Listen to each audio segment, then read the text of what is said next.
Ka lang. Ay, mamaya na pala pagkasama.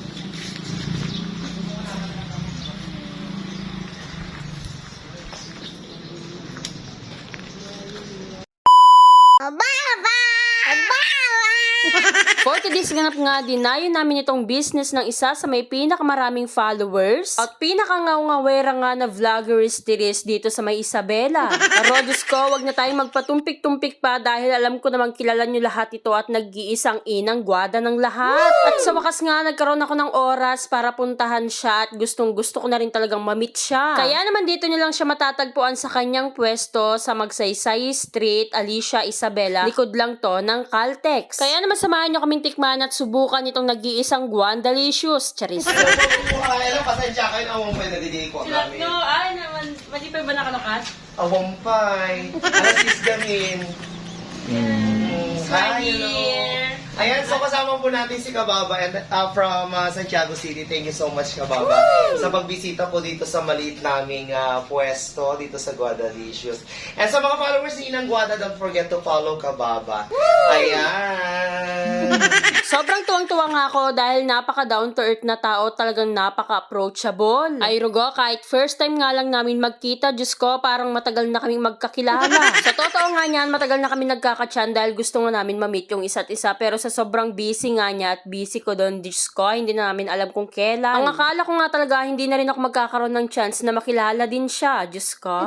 Medyo naagahan nga namin yung pagpunta namin dahil na-excited naman talaga ako. Yung pala, mamaya pa sila magbubukas, nakshuta. Abay, syempre si Kavava tayo, kaya naman pinagbigyan tayo ni Inang Guada.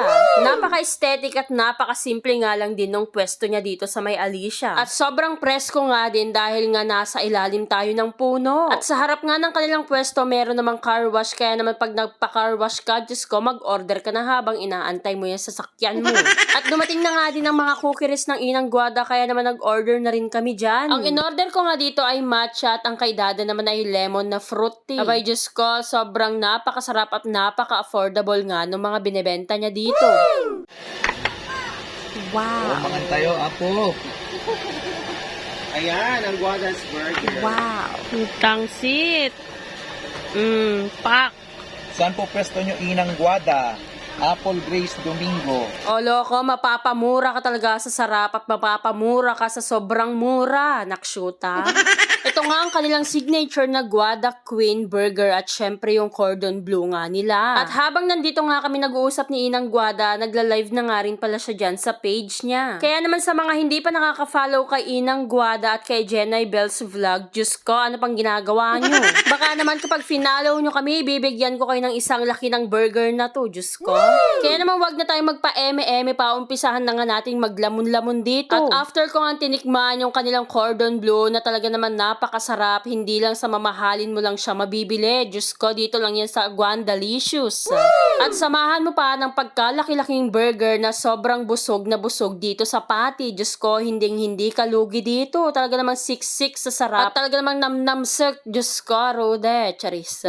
Continuous nga nagla-live ang ating Inang Guada para sa promotion niya sa aking page. Kaya naman, Diyos ko, maraming salamat, Inang. Habang ang Kavava nyo naman, bising kumain dahil hindi mapigilan ng mga bungangang sobrang sarap na kumain. At habang nagkakain naman ako dito, continuous palang nakikita rin yung pagsubo ko na sobrang laki ng mga ngiwat ko, nakshuta. Abay, syempre, hindi rin naman nagpahuli ang dada dahil nga nag-cheat day din siya ngayong araw na to para kay Inang Guada. Dahil sa totoo nga niyan, matagal na rin talaga namin gustong puntahan itong pwesto ni Inang Guada at gustong-gusto na rin talaga namin siyang mami. Abay, syempre, no-sponsoran nga tayo ni Inang Guada dito. Charis. Thankful nga ako dahil nakilala ko siya dahil napakabait na tao at talagang susuportahan ka niya sa pagva-vlog. Kaya naman sa mga nag-uumpisa pa lang dyan, wag na wag kayong mahihiyang i-approach kami at lalong-lalo na sa mga nag-uumpisa pa lang. Dahil alam na alam namin yung pakiramdam ng nag-uumpisa pa lang. Kaya naman for the go-go tayong lahat. At mabalik na nga tayo dito sa aming kinakain. Diyos ko, naubos namin yung isang dambuhalang burger. Balak-balak na nga din namin talagang ubusin to pero hindi na namin kaya, Diyos ko. Panigurado sa biyahe namin pa uwing Santiago mamaya, borlog ang mga person. Kaya naman sa mga hindi pa nakakapunta dito, Diyos ko, wag nyo nang palampasin pa. Thank you so much, Inang Guada, agiyaman na klaun unay. Kaya naman na yun lang mga Kavava. Salamat sa panonood.